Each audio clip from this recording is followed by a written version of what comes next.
Bienvenue sur Venez Raisonnons. Nous sommes très heureux d'être avec vous dans cette plateforme. Au nom de l'équipe Venez Raisonnons, je vous dis salut à tous. Vous êtes nombreux à nous envoyer des messages un peu partout dans le monde. Récemment, nous avons eu un message du Japon. Nous vous saluons. Ceux de l'Océanie, de l'Afrique, de l'Amérique du Nord, de l'Amérique du Sud, de l'Europe. Nous vous saluons tous, de l'Asie. Que la paix du Seigneur soit avec vous. Au nom de l'équipe Venez Raisonnons. Et si c'est votre première fois sur cette chaîne, n'hésitez pas de vous abonner. Juste, vous allez voir l'abonnement. Et aussi nos chaînes alternatives que nous avons. Vous savez, YouTube n'est pas une plateforme éternelle. Mais vous savez très bien comment ça se passe actuellement. Donc, nous vous remercions pour vos questions, nombreuses questions, par rapport à l'actualité et tout ce qui se passe dans le monde. Donc, je voulais aussi vous dire que malgré tout ce qui se passe dans le monde, j'espère que vous tenez ferme et que vous ne vous découragez pas. J'aime bien le fait que dans la Bible, nous trouvons environ 365 fois où Dieu dit ne crains point. Et ça doit nous encourager de voir que chaque jour, nous devons réclamer cette promesse et surtout faire confiance à la parole de Dieu où il dit de ne pas fonctionner dans la précipitation, de ne pas fonctionner sur la pression du monde, mais de fonctionner par rapport à la préparation que nous devons faire pour la rencontre avec notre Sauveur. Donc, voilà un peu quelques points d'encouragement. Et n'oubliez pas, dans la Bible, on a 3573 promesses dans la Bible. 3573 promesses. Et c'est toujours important de prier selon les promesses de Dieu. Aujourd'hui, nous allons partager notre sujet où nous avons abordé quelques fois certains points. Aujourd'hui, nous allons expliquer la raison pour laquelle nous devons y songer et que c'est urgent. Le thème de notre présentation, c'est la préparation pour l'église souterraine. La préparation pour l'église souterraine. Prions que Dieu nous aide. Seigneur, guide-nous dans ce moment d'étude au nom de Jésus. Amen. Pourquoi la préparation pour l'église souterraine? Je vais d'abord de rappeler le contexte du chrétien. Lorsque le chrétien donne sa vie à Jésus, il doit s'attendre à la persécution. Si, comme un auteur que j'aime beaucoup, C.S. Lewis disait, si dans ma marche chrétienne, j'ai l'impression, je n'ai pas l'ennemi qui essaie d'une manière ou d'une autre de me faire quelque chose, je dois me poser la question si je suis sur le même chemin que lui. Parce qu'il n'y a pas de tapis rouge pour le croyant lorsqu'il devient chrétien. C'est pour cette raison que Paul dit,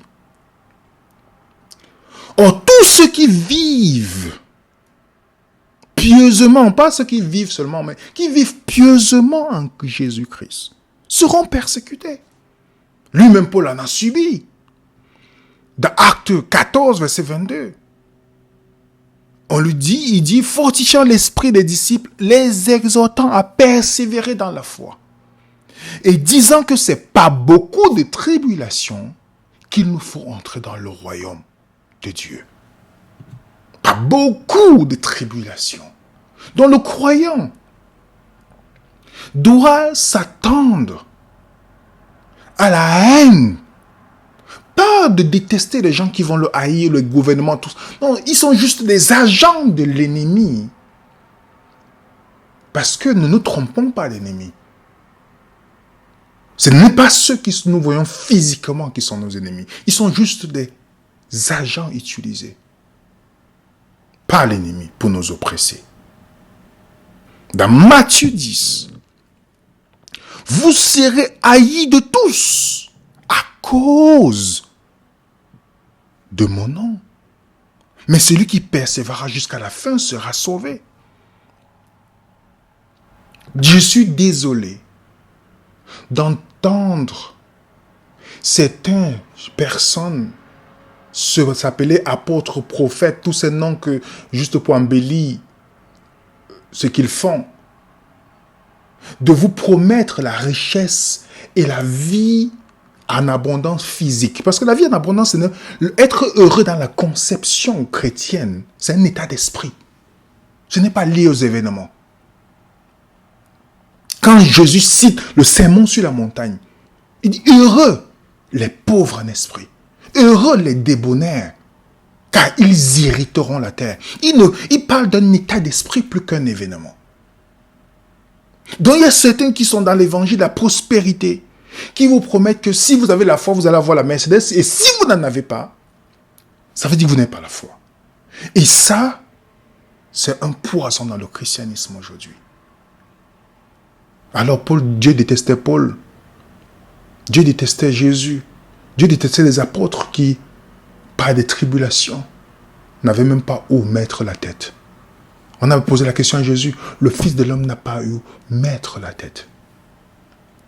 Donc, j'introduis avec ces versets déjà pour qu'on se rappelle du contexte. Et Matthieu 24, il dit, l'amour du plus, quand l'iniquité va abonder, l'amour du plus grand nombre va être refroidi.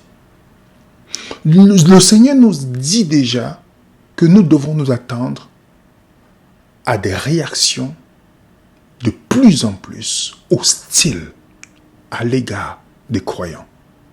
Parce que le chrétien, son autorité suprême n'est pas un homme. Son autorité suprême, c'est Dieu. Et nous savons très bien que dans le système de ce monde, l'une des raisons pour laquelle en particulier on a la haine du croyant, du chrétien, c'est à cause qu'il reconnaît l'autorité de Dieu au-dessus de la République. Comme Pierre l'a dit, il est préférable d'obéir à Dieu qu'aux hommes. Ce principe-là fera que les chrétiens soient une cible. Peut-être nous avons oublié l'histoire. Winston Churchill, qui était membre du Parti conservateur, du Parti libéral en Angleterre, voilà ce qu'il avait déclaré. Un peuple qui oublie son passé se condamne à le revivre. Pourquoi il le dit? Si nous regardons ce qui s'est passé dans l'Église primitive, je vais y revenir vers la fin. Mais posons-nous la question dans l'histoire de l'humanité. Qu'est-ce qui s'est passé? Que s'est-il passé dans les pays lorsque les puissances oppressives ont pris le pouvoir? Qu'est-ce qui s'est passé? Vérifiez un peu dans l'histoire. Dans certains pays où la terreur a commencé immédiatement, comme au Mozambique, au Cambodge et beaucoup d'autres pays où les pouvoirs, la puissance oppressive a pris le pouvoir. La Russie communiste, vous avez l'Allemagne au temps d'Hitler, tous ces pays que vous pouvez vérifier dans l'histoire, là où le communisme a triomphé, là où tout système socialiste a triomphé, on a vu la persécution contre les chrétiens. Et vous savez, avec la situation du Covid, nous sommes le capitalisme est en train de disparaître pour laisser place au communisme. Il y a le transfert des richesses aux plus riches et les pauvres, la classe moyenne devient plus pauvre. On voit la liberté, la restriction de liberté, où l'État se considère comme vos parents. Les gens ne comprennent pas ce qu'on appelle le soft communisme. Je vous laisse un article. La pandémie, maladie de l'économie mondiale. On nous dit, la crise planétaire provoquée par l'arrivée du Covid frappe plein fouet le monde capitaliste dans lequel nous vivons. Ça, c'est le Devoir qui le dit. Hier encore, la société de consommation déjà vertement critiquée par Karl Marx il y a 150 ans, était universellement célébrée. Aujourd'hui, on constate pourtant toute la fragilité, la futilité de ce mode de vie. Karl Marx, le grand théoricien du socialisme, ne serait sans doute pas surpris de constater aujourd'hui encore les failles déjà entrevues au 19e siècle de la société capitaliste dans laquelle nous vivons et qui a mené d'une certaine manière la crise actuelle. Mais la critique de Marx ne s'arrête pas probablement, pas uniquement à une simple remise en question du système capitaliste, car les fondements de la propagation de la pandémie démontrent aussi les limites de l'État-nation à répondre efficacement à une problématique de l'ampleur de la COVID-19. N'oublions surtout pas, les théories marxistes ont une porte universaliste. Marx lui-même n'aurait sans doute pas vu d'un mauvais œil la création d'une forme d'autorité supranationale capable de réguler les grandes problématiques de l'État-nation. Karl Marx, que vous voyez ici, est celui qui a proposé en 1844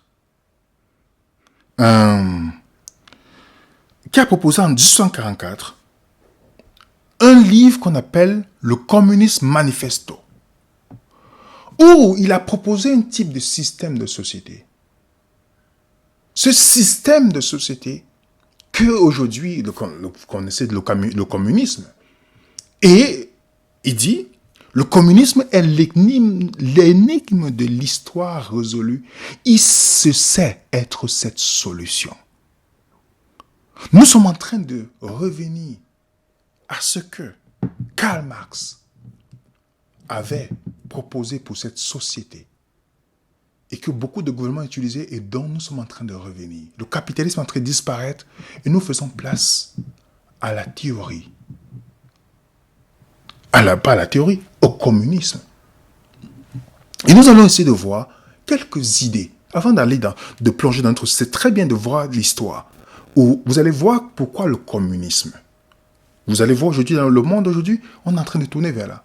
Pourquoi ça doit alerter les croyants? Quelques points du communisme.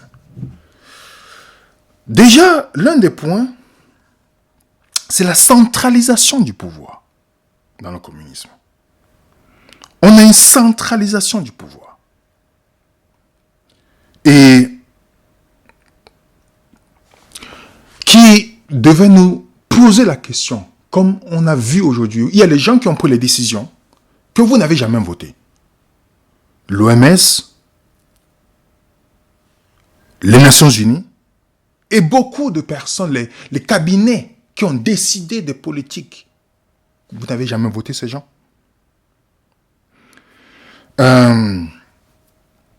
Donc, nous avons, dans la théorie de Karl Marx, Communiste Manifesto, créé un climat de peur et de terreur. Ça, c'est la thèse. Ok? Vous voyez, créer ce qu'on appelle un climat de peur et de terreur. Deuxième, l'antithèse, c'est-à-dire la répression par la police d'État. On crée la thèse, il y a l'antithèse, la répression par la police d'État, et la synthèse, la suppression de toutes les libertés. Vous voyez, on crée le problème, on crée un moyen répressif, et finalement, le résultat, suppression de toutes les libertés. C'est pourquoi la peur, ça fait partie des techniques pour amener la suppression de liberté. Vous allez voir, dans le christianisme, la peur est venue comme résultat du péché. Et qui a engendré ça? Ce n'est pas Dieu. Parce qu'on nous dit Dieu est amour. Nous allons continuer. L'abolition de la propriété individuelle. Voilà une proposition qui est en train de revenir dans le monde politique aujourd'hui. Où de plus en plus de pays, je vous ai déjà montré, où on interdit d'acheter en campagne pour pousser les gens à vivre dans les villes. Et en même temps, la maison individuelle n'est pas considérée de bon œil, même dans le système catholique romain. On parle du bien commun, vous allez entendre l'expression bien commun et non le bien individuel qui vient du capitalisme. La taxation progressive lourde, donc vous allez voir les taxes de maison vont augmenter de plus en plus et d'autres seront obligés de céder leur maison. La confiscation des propriétés des rebelles. Donc, ceux qui vont s'opposer, on va confisquer le bien. Comme ce qui s'est passé au Canada récemment. Remarquez bien qui aurait cru. Qui aurait cru? J'ai vécu au Canada. Qui aurait cru que le Canada, sous la base de fausses informations, on a gelé le compte et confisqué les biens des personnes qui protestaient en paix. Je dis bien fausse accusation. Récemment, les journaux l'ont reconnu. Sur fausse information. Qui aurait cru? Et c'est ce qui se passe. Et vous savez très bien que le Premier ministre canadien a toujours eu l'amour. Son modèle de pays, c'est la Chine. On sait que la Chine est communiste.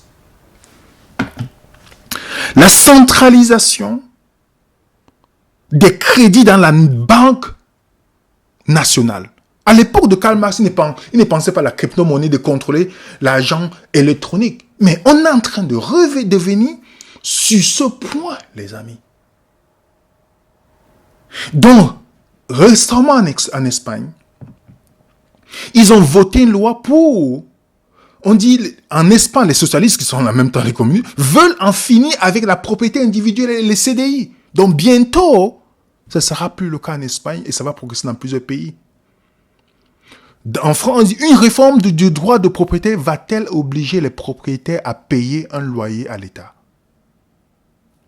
Vous voyez comment on dit, le pape François rappelle que le droit de la propriété privée n'est ni absolu ni intouchable.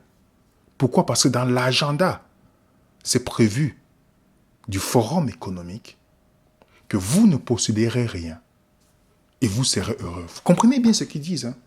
Comprenez bien. Pas nous ne possédons rien. Pas nous ne posséderons rien. Mais vous ne posséderez rien et vous serez heureux.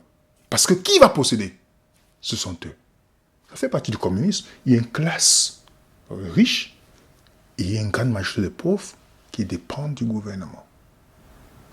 Et les rebelles, les moutons noirs, sont mis de côté. C'est pourquoi il y a la promotion de plus en plus dans les pays du salaire universel. Du salaire universel qui fait partie de la proposition de Karl Marx.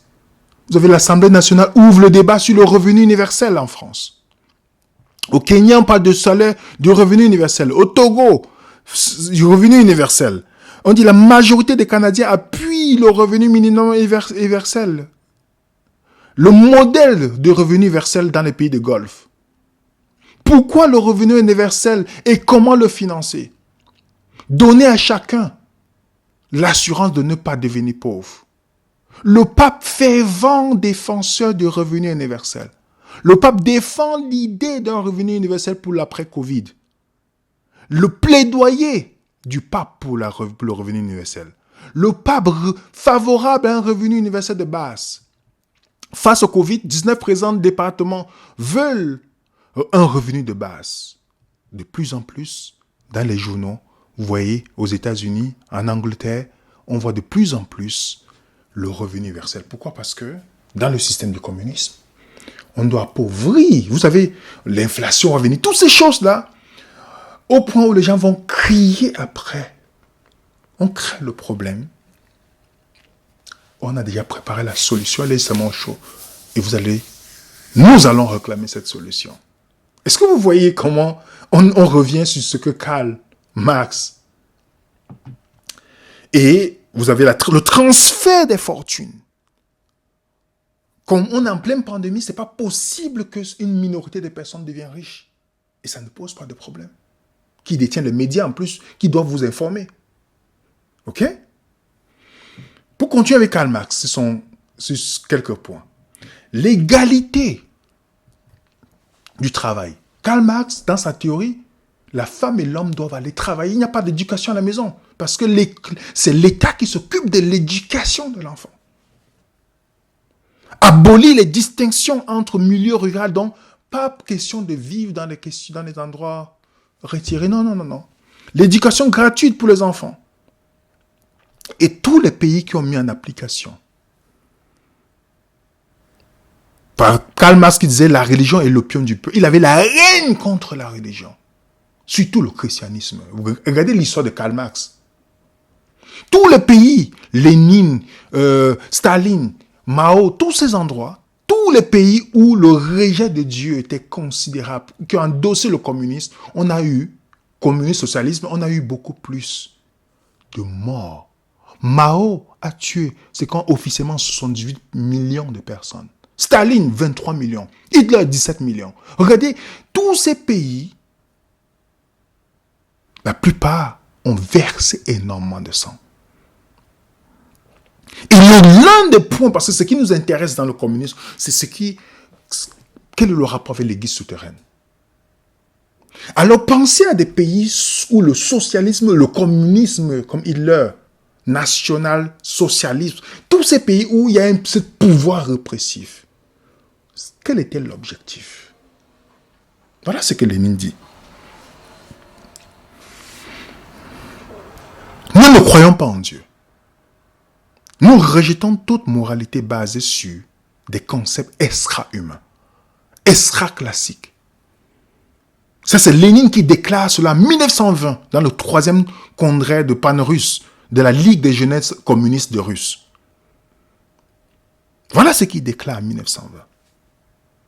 Et il y a même un livre qui montre que Karl Marx était un sataniste.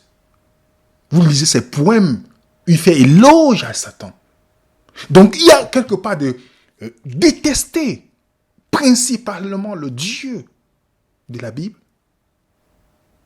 Mais ce n'est pas question pour retourner à l'athéisme, c'est-à-dire ne croire en rien, mais de se tourner vers un être sombre. Et une personne qui a subi la persécution en Russie par le communisme à son temps, Alexandre, voilà ce qu'il déclare. Alexandre, né le 28 novembre, je pense 1918, il est mort en 2008 à Moscou. C'est un écrivain qui était un dissident du régime soviétique dans les années 1970 et 1980. Voilà ce qu'il dit. Dans le système philosophique de Marx et de Lénine, et au cœur de leur psychologie, la haine de Dieu est le moteur principal. Plus fondamental que toutes leurs prétentions politiques et économiques. Est-ce que vous comprenez, mes amis? La haine de Dieu est le moteur principal.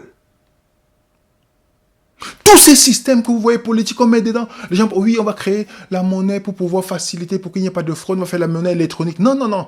L'objectif n'est pas la sécurité. Chaque fois qu'on dit, c'est pour votre bien, on va créer un téléphone qui est intelligent, qui peut savoir où tu es, oui, ça sera pour votre sécurité. Non. La fin, ça contribue contre Dieu. C'est Dieu qui est visé. L'ennemi utilise ce système contre Dieu. Quand Hitler monte au pouvoir, dans son parti nazi, nationalisme, Hitler, il avait le secours, comme Staline. Staline avait l'église catholique orthodoxe. Hitler, il avait l'église catholique romaine. Je ne parle pas que tous les catholiques, je parle du système. Qui est avec lui? Mais vous voyez, aujourd'hui, ça ne choque personne. L'un des papes était dans l'école de la jeunesse hitlérienne. Ratzinger. Voilà quelqu'un qui était dans la jeunesse hitlérienne, qui a fait du tort à une communauté. Il est devenu pape. Vous le voyez dans la photo, lever les mains, le salut. Dans la jeunesse hitlérienne. C'est écrit dans le jeunesse. C'est même, je ne parle pas de... C'est pas... Voilà, c'est écrit. Il est devenu pape. Et même les journaux, New York Times, en parlent. Il est devenu pape. Non, comprenez bien. Dans le système communiste, ce n'est pas toutes les religions qui sont attaquées. Parce qu'il y a les religions d'État. Dans le communisme de la Russie, il y avait les catholiques orthodoxes. Mais c'était contrôlé par l'État. Pendant Hitler, il y avait les religions contrôlées par l'État. Donc ceux-là n'étaient pas persécutés. Donc, ce n'est pas toutes les religions. Ce n'est pas tous les croyants qui seront persécutés.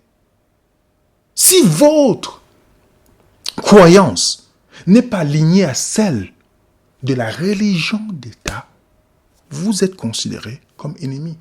Et il n'a pas que utilisé la religion d'État.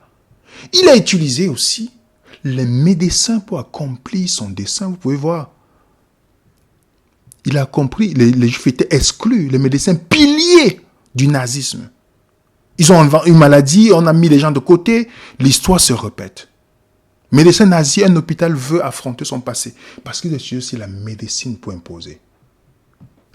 Où certains Juifs n'avaient pas accès à certains endroits. Parce qu'ils n'avaient pas un certificat. Rien de nouveau sous le soleil, n'est-ce pas? Rien de nouveau sous le soleil.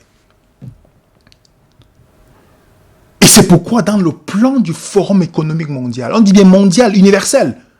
Ce n'est plus quelque chose de... C'est universel. Dans le livre de Grand Reset que vous lisez, vous allez avoir froid au dos. Ils ne cachent pas leurs intentions. On voit les gouvernements de ce monde. On voit le chef de la religion d'État, donc religion mondiale, j'ai parlé de ça dans l'œcuménisme, qui sera là pour appuyer le plan mis en place.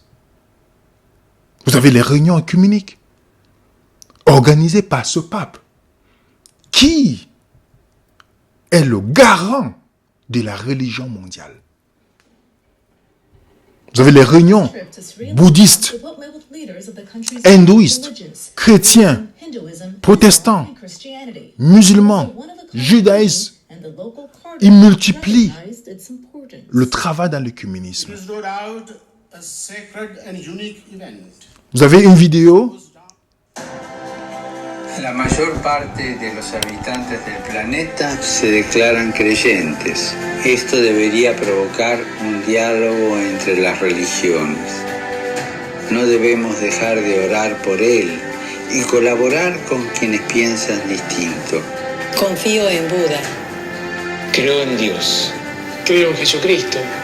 Creo en Dios. Allah. Muchos piensan distinto, sienten distinto, buscan a Dios o encuentran a Dios de diversa manera. En esta multitud, en este abanico de religiones, hay una sola certeza que tenemos para todos. Todos somos hijos de Dios. Creo en el amor. Creo en el amor. Creo en el amor. Creo en el amor. Confío en vos para difundir mi petición de este mes. Que el diálogo sincero entre hombres y mujeres de diversas religiones conlleve frutos de paz y justicia.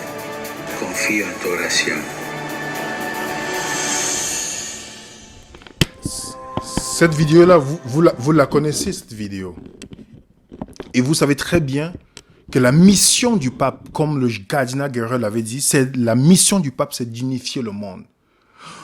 Donc, retenons, il y a le communisme qui se met en place, mais il y a joint avec la religion d'État, comme ça s'est passé dans d'autres moments. C'est pourquoi on est dans le communisme et l'œcuménisme qui va fonctionner. Donc, toutes les religions qui ne seront pas dans l'œcuménisme seront vues comme des dissidents, comme des dangereux, comme des fanatiques. Et vous pensez qu'il y a le protestantisme encore aujourd'hui?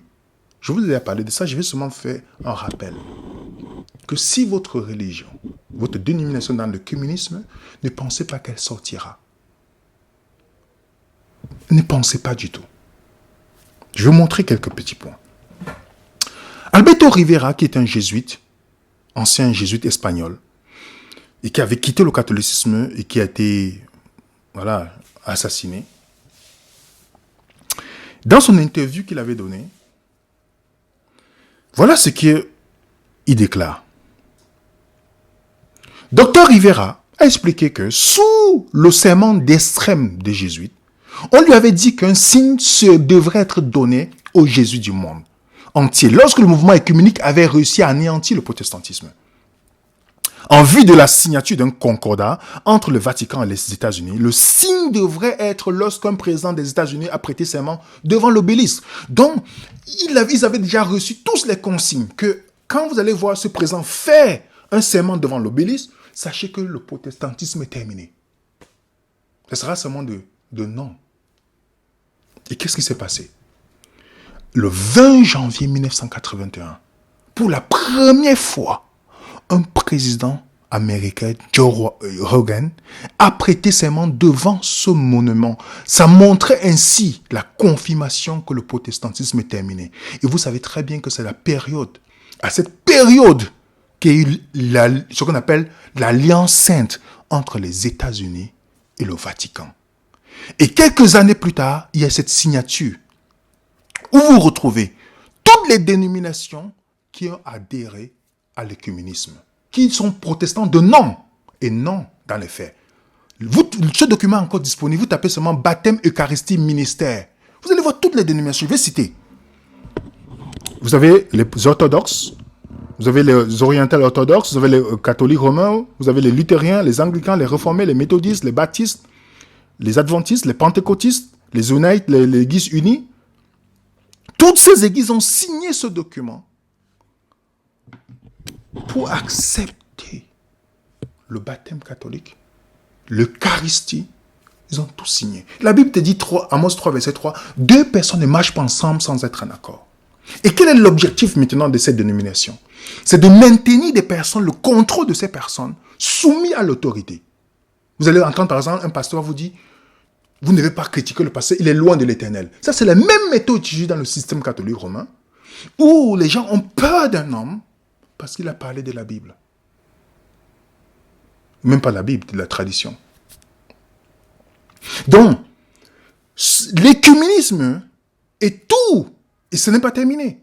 Toutes les dénominations qui reçoivent l'exemption de taxes, toutes les dénominations qui reçoivent l'exemption de taxes, comme le Times le disait, toutes les églises qui ont cédé à une exonération fiscale du 501c3 sont sous le contrôle du gouvernement et du Vatican. C'est clair. En Europe, en France par exemple, vous avez, si votre dénomination est à la caisse d'assurance vieillesse, invalidité et maladie des cultes, vous allez voir toutes les dénominations qui sont là. Vous avez maintenant un rapprochement clair où les protestants veulent retourner vers le berger qui est le pape, comme Robert Schuller disait. Il est temps pour les protestants d'aller vers le berger, le pape. Je pensais que le berger était Jésus. Vous avez des réunions, les protestants qui demandent même pardon aux catholiques par cause de la réforme. Vous avez, lors d'une réunion des pentecôtistes et des anglicans, qu'est-ce qu'ils ont dit? Palme a déclaré, le protestantisme de Luther est terminé. Nous prêchons maintenant le même évangile à présent. Le protestantisme est terminé. Vous voyez de plus en plus des rencontres. Vous avez les rencontres entre toutes ces religions, toutes ces dénominations. L'Assemblée de la Fédération protestante de France, écuménisme. Voilà celui qui représente les baptistes. Vous voyez en cravate, je voulais vous montrer son nom, François Claverie. Il représente les adventistes, les baptistes, les méthodistes, tout. C'est lui qui est le représentant de ces protestants, de tous ces protestants. Il parle au nom dans les rencontres. Dans un livre qu'ils ont écrit ensemble, il dit, protestants, ce qui nous sépare encore des catholiques, donc, bientôt ça c'est fini. Vous avez même les pasteurs qui vont écrire avec les jésuites. Vous avez là Arnaud Joan Lambert, Caridine Demazu et Gabriel Monet. Et le livre est dans la promotion de l'éditeur des jésuites. Vous avez même certains pasteurs adventistes qui vont remettre en question la loi du dimanche. Rainer Brisman, vous pouvez voir, il a dit non, c'est une illusion. C'est que les gens qui croient que qu'il y aura un jour où on va imposer il dit c'est une illusion. Vous avez ce docteur de Loma Linda qui de religion qui dit ça vous dans sa vidéo sur YouTube, il dit non, c'est juste une illusion que les gens ont. Vous avez la semaine de prière de l'unité où on a toutes les dénominations. Au Québec, vous avez plusieurs dénominations. La messe télévisée du jour du Seigneur, remarquez bien, du jour du Seigneur, revêt une touche œcuménique particulière, avec la présence comme célébrant le Père Édouard, assomptionniste d'origine russe, le pasteur Goy Gaïla de l'église adventiste du 7e jour, Kesh, représentant de l'église anglicane. Vous êtes invité à venir à l'oratoire Saint-Joseph à écouter l'émission Radio-Canada.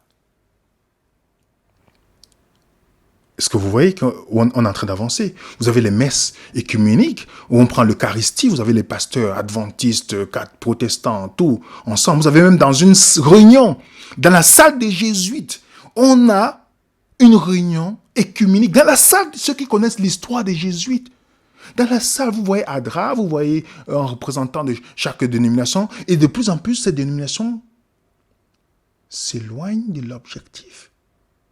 Parce qu'ils sont dans l'écuménisme maintenant. Et vous savez très bien, Alexandre nous a dit, le système philosophique de Marx et de Lénine est au cœur de leur psychologie. La haine de Dieu est le moteur principal. La haine de Dieu est le moteur principal. Vous avez vu cette dame qui est traînée au tribunal parce qu'elle a parlé de la Bible. On considère la Bible comme une parole de haine. Parce qu'elle a parlé, elle a cité un verset où Dieu en fait allusion à l'homosexualité. Elle est traînée au tribunal. Vous avez de plus en plus de pasteurs qui s'inquiètent du fait qu'ils ont la pression parce que la Bible devient de plus en plus considérée comme parole de haine. La Bible, comme littérature haineuse canadienne. Vous avez même aux États-Unis où on nous dit que le gouvernement essaie de contrôler les sermons de chaque dénomination. Il y a un monsieur qui a commis l'erreur, Martin Minto, qui a commis une erreur à critiquer le pape dans une vidéo, dans une chaîne aux États-Unis. Il a été mis de côté. Il a été licencié.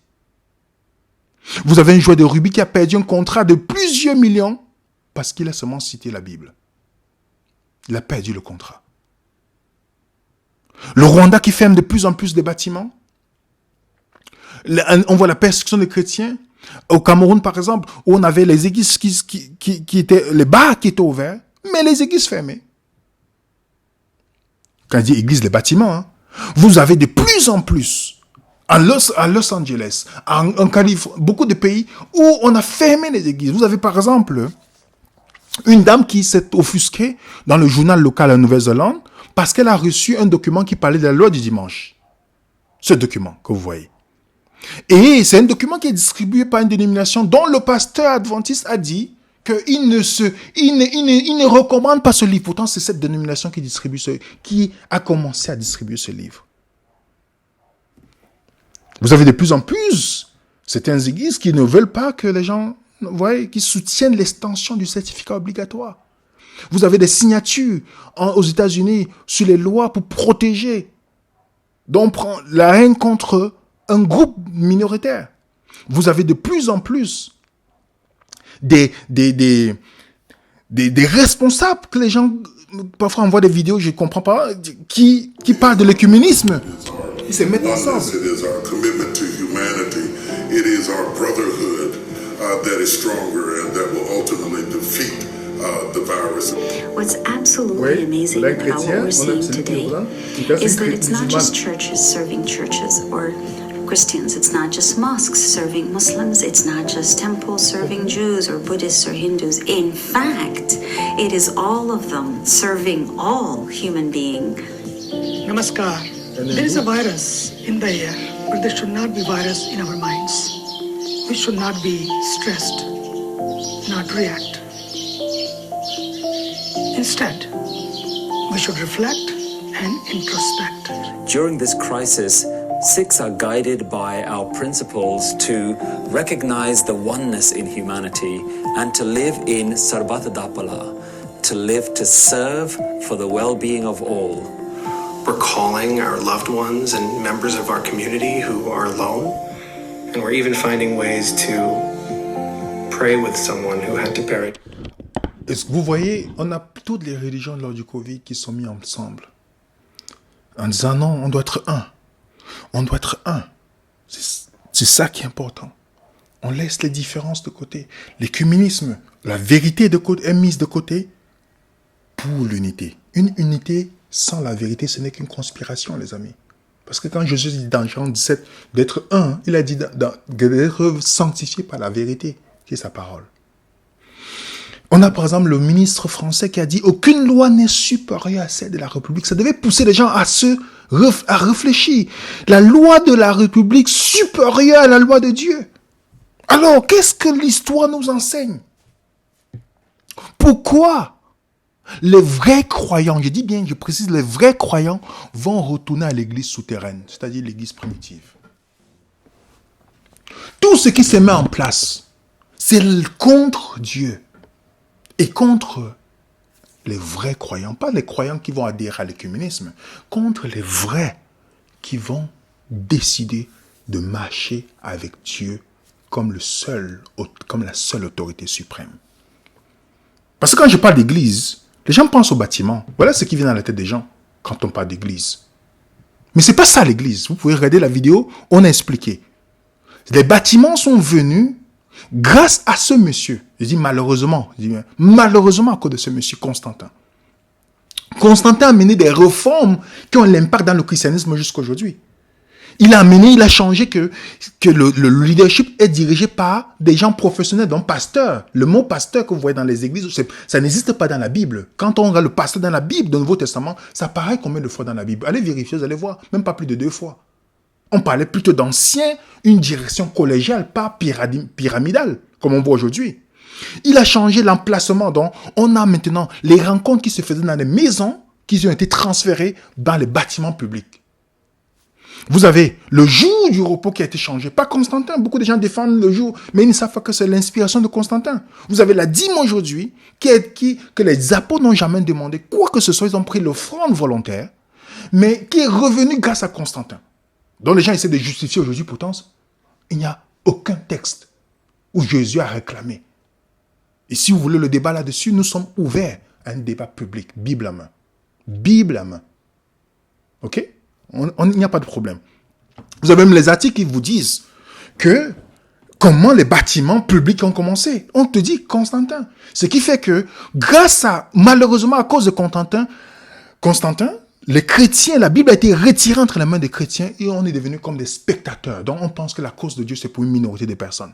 Et il y a un homme devant qui vous donne un sermon. Vous connaissez, quand on te sermonne, il te dit quoi penser. Voilà, je m'avais écouté un sermon. Non. Et on est arrivé au point où les chrétiens sont devenus passifs. Quand vous partez dans la Bible, on voit plusieurs fois l'église souterraine. Et l'église d'Asie vous salue. Aquila, Priscille, avait l'église qui est dans leur maison. L'église, c'est quoi? L'église dans leur maison. Donc, l'église, c'est les gens. Romains 16, 15. L'église qui est dans ta maison. Colossiens 4, verset 15. Saluez aussi l'église qui est dans leur maison. Philémon, l'église qui est dans ta maison. Est-ce que vous voyez, les amis? L'église n'est pas un endroit où nous allons, mais c'est ce que nous sommes, les amis. L'église n'est pas un lieu. C'est ce que nous sommes. Ok? Et c'est quand les croyants se mettaient ensemble. Il n'y avait pas quelqu'un qui se mettait dans une chaire. C'était un partage collectif où les gens exprimaient leurs inquiétudes sur un texte ou leurs idées sur un texte. C'était pour que moi j'assiste à beaucoup d'églises de maison, les gens participent. Ce n'est pas on s'assoit, on a bien cravate et puis on s'assoit, on vient écouter et puis on parle, on dit que c'est ça l'église. Ce n'est pas ça l'église, les amis. Ce n'est pas ça l'église.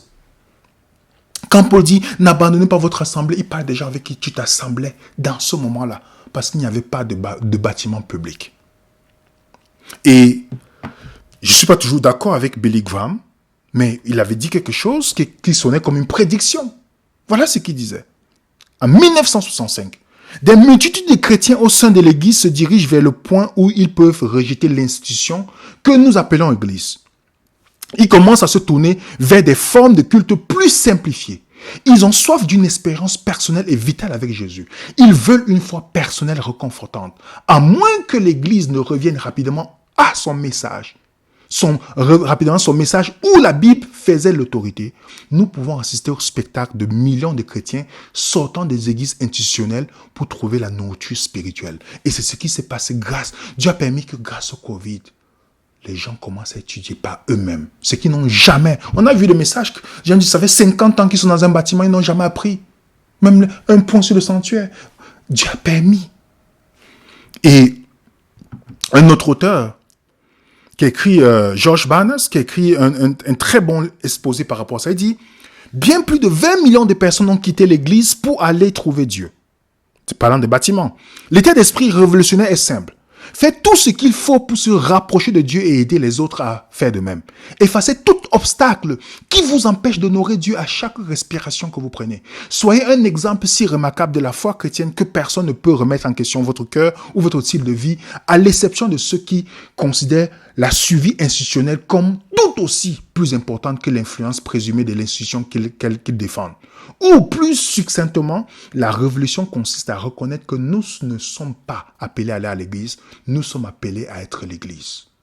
Magnifique! Il explique pourquoi 20 millions de personnes ont quitté les bâtiments.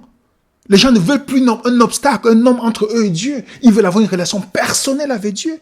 Ils ne veulent pas qu'on les rende dépendants. Ils ne veulent pas qu'on les menace tout le temps. Non, ils veulent un rapport intime. Et je vous rappelle, les gens disaient, oh, les bâtiments sont fermés. Non, non, non, non. C'était fermé pour que Dieu, on revienne à l'essentiel. Et je vous dis, tous ceux qui ne vont pas adorer comme la bête, à moins que votre dénomination dans l'écuménisme, elle restera publique.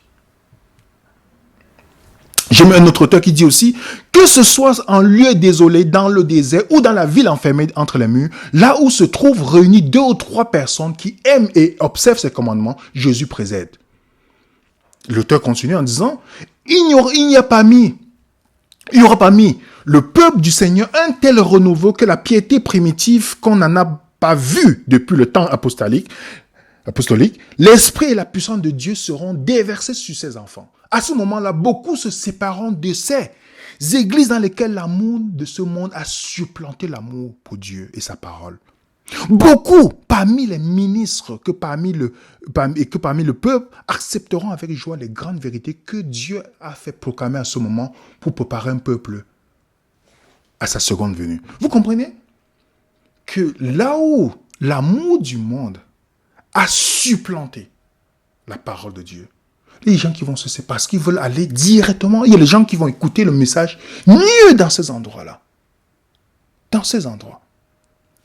Il dit, ceux qui marchent sur les traces des réformateurs se voient souvent forcés d'abandonner les églises parlant des bâtiments qu'ils aiment afin de pouvoir librement enseigner les vérités claires de la parole de Dieu. Ils arrivent souvent que ceux qui cherchent la lumière se voient contraints par ce même enseignement à quitter l'église de leur père pour obéir à leurs nouvelles convictions. Et c'est pourquoi seul Jésus est le cep. Le chrétien doit être lié au cep. Il n'a pas dit le cep c'est un bâtiment, ou une dénomination, une institution. Non, il dit je suis le cep dans Jean 15. Et nous sommes les branches accrochées à Jésus. Donc la survie du croyant, le salut ne vient pas par un bâtiment ou une dénomination. Le salut vient lorsque le croyant est rattaché à Jésus. Oui, on n'est pas sauvé par une dénomination. Pas du tout. Et vous savez pourquoi les chrétiens, Dieu a permis ces choses pour nous amener à retourner à l'essentiel. Les cérémonies, comme on sur les champs, on fait les cérémonies, ça ne sert à rien du tout. Dieu veut que nous retournions à l'essentiel. À l'essentiel. Et vous savez où?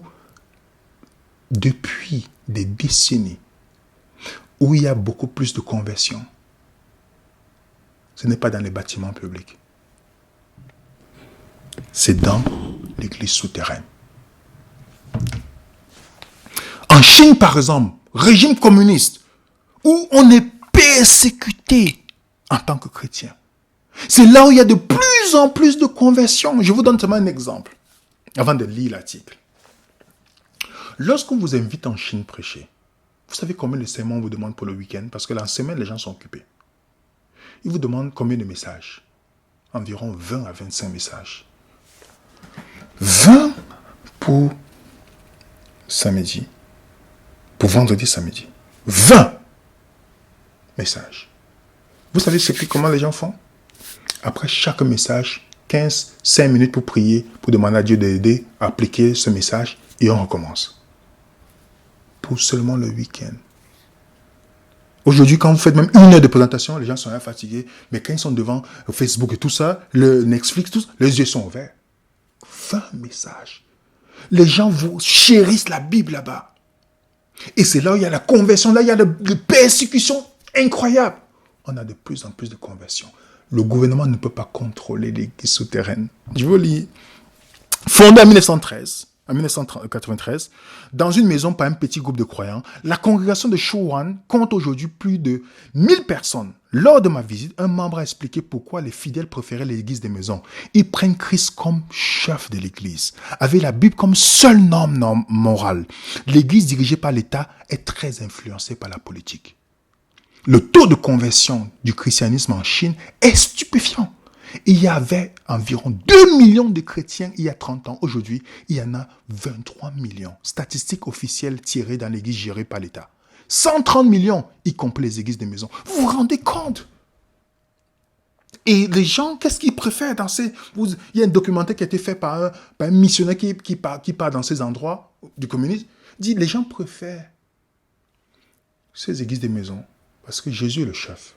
Il n'y a pas un pasteur, quelqu'un qui va vous donner, qui vous dit, voilà comment vous faites. Ou les politiques qui font dans les églises, on va mettre telle personne ancienne parce qu'il est soumis au pasteur. Il n'y a pas toutes ces choses-là. La Bible est la seule norme. Et la communauté beaucoup plus. Parce que dans les bâtiments, vous pouvez vous sentir seul, même si vous avez les gens autour de vous. Et l'Église croit dans cet endroit-là. Parce qu'aujourd'hui, toutes les églises qui sont dans le communisme sont politiques. Donnez-moi votre dénomination, je suis prêt à vous démontrer. Il y a des choses que je ne préfère même pas parler ici parce que je ne suis pas là pour parler des dénominations. J'ai des documents. C'est politique, les amis. Oubliez que la parole de Dieu va être prêchée comme il faut. C'est politique. Grâce à cause de l'écuménisme. Vous avez par exemple, dans cet article qui a été fait pour l'église souterraine, on nous dit... Zhu Yonggi, qui dirige la prière d'aujourd'hui, a purgé plusieurs peines de prison. Les églises officielles ne sont en effet que des instituts politiques, dit-il. Il nous est impossible de quitter Jésus et suivre le parti. À bien des égards, même les églises de maison ont beaucoup plus de liberté qu'on ne l'aurait imaginé il y a 40 ans. Et je vous rappelle, si vous êtes un vrai chrétien, vous allez converger vers l'église de maison. Vous devez commencer à votre maison, déjà même avec votre famille, vos voisins proches, vos pères. Ce sera là où les gens vont se réunir. Parce que l'église, toutes les dénominations officielles sont sous le contrôle politique à cause de... Si votre dénomination est dans le communisme, les amis, ne perdez pas votre temps en disant vous allez espérer que ça va sortir. Non, c'est fini. Je vous dis, l'histoire se répète. De la même manière que l'église a commencé, c'est comme ça qu'elle terminera. L'église souterraine, ce qu'on appelle l'église de maison. En Iran, pays islamique, on a une forte conversion en Iran. Incroyable, dans un pays où on peut te tuer d'être chrétien. Ok? On parle des églises où il y a plus d'églises, plus de conversions. Au cours des 20 dernières années, plus d'Iraniens sont devenus chrétiens qu'au cours des 13 siècles précédents. Depuis l'arrivée de l'islam en Iran, en 1979, il y avait environ 500 chrétiens d'origine musulmane en Iran. Aujourd'hui, il y a des centaines de milliers, certains estiment plus d'1 million. Selon l'organisation de recherche Operation War, l'Iran a le mouvement évangélique qui connaît la croissance la plus rapide au monde. La deuxième église à la croissance la plus rapide se trouve en Afghanistan, où les Afghans sont touchés en grande partie par les Iraniens. Vous vous rendez compte, on parle de pays radicaux. Dans cet article, pourquoi beaucoup d'églises, beaucoup de chrétiens en Chine se sont tournés vers les églises de maison souterraines. Le parti communiste a une fois essayé de détruire la religion, ça a échoué. Aujourd'hui, selon certaines estimations, il y a plus de chrétiens en Chine que dans les membres du parti communiste. Jusqu'à 100 millions de personnes célèbrent à travers la Chine ce week-end de Pâques. Et Alain Hitch, qui a écrit sur l'histoire des églises, voilà ce qu'il déclare. Alain Hitch. Entre 200 à 300 après Jésus, le christianisme était passé de 25 000 à 20 millions de personnes dans l'Empire romain. L'Empire romain était persécuté, où il n'y avait pas de séminaire, il n'y avait pas de pasteur établi, comme on voit dans les dénominations aujourd'hui, ou de culte de lieux publics chrétiens. En fait, une grande partie de notre Nouveau Testament a été écrite aux gens qui se réunissaient dans les maisons. On lit aujourd'hui, on pense que c'était dans les bâtiments qu'on lisait. C'était dans les maisons, les amis. Pour retourner à l'essentiel de la communication directe, le salut se trouve uniquement en Jésus. Et quand il dit de se réunir, c'était dans les maisons, pas dans les bâtiments. Si quelqu'un ferme les yeux après ce message, il n'y a pas de problème. Il n'y a pas de problème. Mais nous devons nous poser la question. Le but de l'ennemi, c'est d'attaquer Dieu. Lorsqu'il ne peut pas, il infiltre. C'est pourquoi l'écuménisme a l'apparence de parler de Dieu. Mais en principe, c'est une apostasie totale. Toutes les religions qui ont adhéré sont tombées dans l'apostasie. Vous allez voir les messages de cette dénomination. Le système catholique va maintenir son message, mais c'est le message de ces dénominations qui vont changer et finalement se rapprocher de plus en plus. On appelle ça la réforme à l'envers. Dans l'église d'État, ce sera des loups qui sont déguisés en brebis. Et vous savez, bien que moi, à quel moment de l'histoire de l'humanité, où le communisme a pris le pouvoir et les vrais chrétiens étaient en liberté. Non. Le seul moyen que les chrétiens, au temps de la persécution, ont toujours survécu, c'est lorsqu'ils se réunissaient dans les maisons. Le gouvernement n'avait pas le contrôle, ni une institution religieuse. Nous le voyons qu'un peuple qui oublie son histoire, qui oublie l'histoire, est condamné à le répéter. Donc, je sais que ça va peut-être choquer beaucoup de personnes, parce qu'ils sont attachés à leur bâtiment. Mais l'objectif n'est pas de choquer quiconque. Vous êtes libre de faire, chacun est libre de faire ce qu'il doit faire. Mais nous savons très bien, d'après l'histoire, d'après la parole de Dieu, il n'y aura aucune dénomination publique qui sera présente. Ces dénominations qui seront publiques, toutes ces dénominations publiques, c'est celles qui ont adhéré à l'œcuménisme. Les vrais croyants seront dans les maisons. Et il est temps, les amis, de transformer nos maisons en un lieu pour accueillir des personnes qui ne veulent rien savoir des bâtiments. C'est pourquoi le confinement a permis à beaucoup d'entre nous d'étudier pour nous-mêmes et ne pas dépendre de l'homme. Je sais qu'on aime être assisté. Je vois même parfois des gens qui ont de l'expression « Oh, l'homme de Dieu ». Non, on est tous des serviteurs inutiles. Il est temps que ma relation avec Dieu ne dépende pas d'un être humain, seulement du Fils de l'homme, qui est Jésus. Et tant que nous croyons, nous ne voyons pas tout ce qui se passe. Le confinement est venu, on a fermé les bâtiments. Même les chrétiens se réunissaient dans les maisons. Parce que tu ne peux pas te réunir officiellement quelque part. Mais les bars, les casinos ouverts, ça ne nous pousse pas à nous poser des questions. Et que maintenant, ces responsables religieux, ce sont eux qui encouragent les membres à suivre ce que, quand même le gouvernement ment, que le gouvernement puisse se soumettre. C'est les mêmes dirigeants, vous pensez qu'ils vont vous dire quand la marque de la bête va venir, puisqu'ils n'y croient même pas du tout. Vous pensez qu'ils y croient? Vous êtes libres, les amis, de nous haïr si on dit quelque chose. Hein? Mais si vous êtes chrétien, vous n'allez pas nous haïr. Mais nous parlons d'un fait. Pas des émotions, nous parlons d'un fait. Il y a des gens qui sont plus attachés à un bâtiment qu'à Jésus. Ils ont plus une relation avec le bâtiment, mais ils ne connaissent même pas. Ils veulent faire l'œuvre du Seigneur, mais ne connaissent pas le Seigneur de l'œuvre. Et ils pensent qu'ils seront sauvés parce qu'ils appartiennent à une dénomination. Non, les amis. Pas du tout. Il est temps pour nous de retourner à l'église souterraine. Et nous ne proposons pas quelque chose sans... Nous ne faisons pas une présentation sans proposer une solution.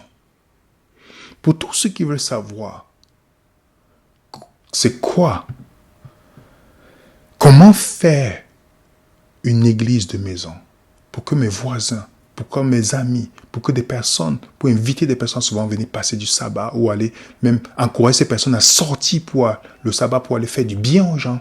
Les gens les nécessitent tous. Comment faire? Voilà notre email. Vous entrez dans nos...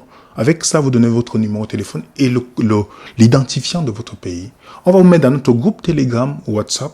Et comme ça, vous allez avoir l'information lorsqu'on va faire cette formation. Comment avoir l'église de maison? Comment pouvoir organiser? Vous allez voir que l'église de maison permet, par expérience, je ne parle pas de quelque chose de théorique, par expérience, on a eu plus de personnes qui ont donné leur vie à Jésus lors du confinement qu'avant. Plus de personnes aujourd'hui qui sont autonomes parce qu'ils ont commencé à étudier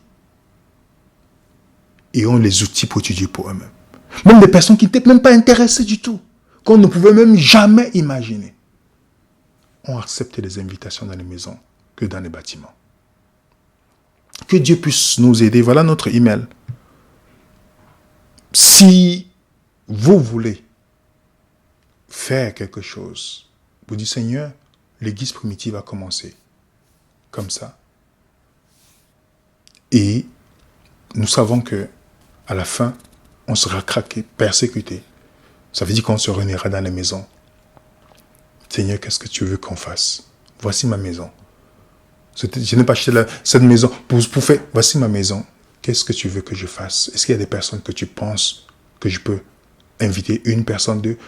Le Seigneur va... Vous savez, quand on est croyant, les bâtiments ont empêché les gens à avoir l'esprit d'évangélisation. Les gens pensent que l'évangélisation, c'est d'aller faire les câlins dans la rue ou de distribuer une tract. L'esprit d'évangélisation dans la méthode de Christ est plus que ça. Et vous allez voir, les églises des maisons sont les endroits les plus efficaces pour mettre en pratique la méthode du Christ. Et vous avez vu Alain Hitch qui a dit, à Rome, l'église est partie de 25 000 à des millions.